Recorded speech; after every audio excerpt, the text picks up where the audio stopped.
Ano ho ang maaari nating maging kaparaanan para po sila, kung sakali po na papaano ang gagawin ng gobyerno ngayon if you are faced with that conundrum?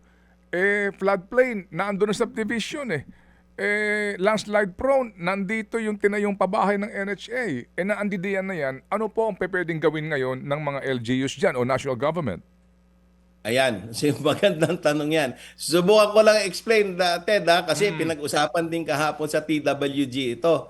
Ang sinabi kahapon ay yung mga LGUs nagtatanong din, anong gagawin namin dito? I-resettle ba natin o hindi? Saan namin dadalhin yung mga tao kung sakasakali? At kung na-resettle ba, meron bang ibang panganib na nandun?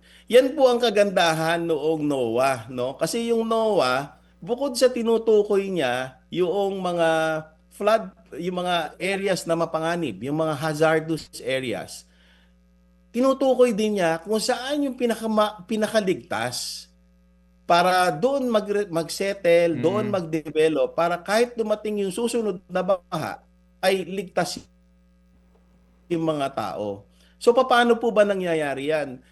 Ngayon may opportunity tayo na gawin ito ng tama, na make room for the river, ilikas sila doon sa, or i-develop or i-resettle sila doon sa mga lugar na hindi mapanganib, hindi lang para sa baha, kundi para sa landslide at para sa storm surge. We still have about mga 40% in any given area na pwedeng pagtayuan. At makikita mo lang ito sa Project NOAA Maps. Kasi sa ibang mapa, nakakulay lahat . Sa amin, hindi. Merong mga lugar na pinakamagandang i-develop, pinakamagandang lagyan ng evacuation center. Para kung darating yung dilubyo, wala tayong disaster na pag-uusapan. Mga kapatid, brothers and sisters, saan ka pa? Dito na tayo sa totoo.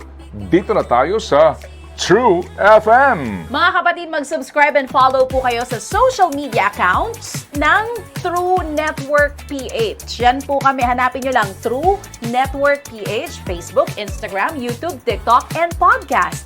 Mapa Apple or Spotify man yan, mahahanap nyo kami. Lahat ng mga napapanood at napapakinggan nyo po sa programa, nasa social media accounts namin yan. So paano mga kapatid? See you sa social media!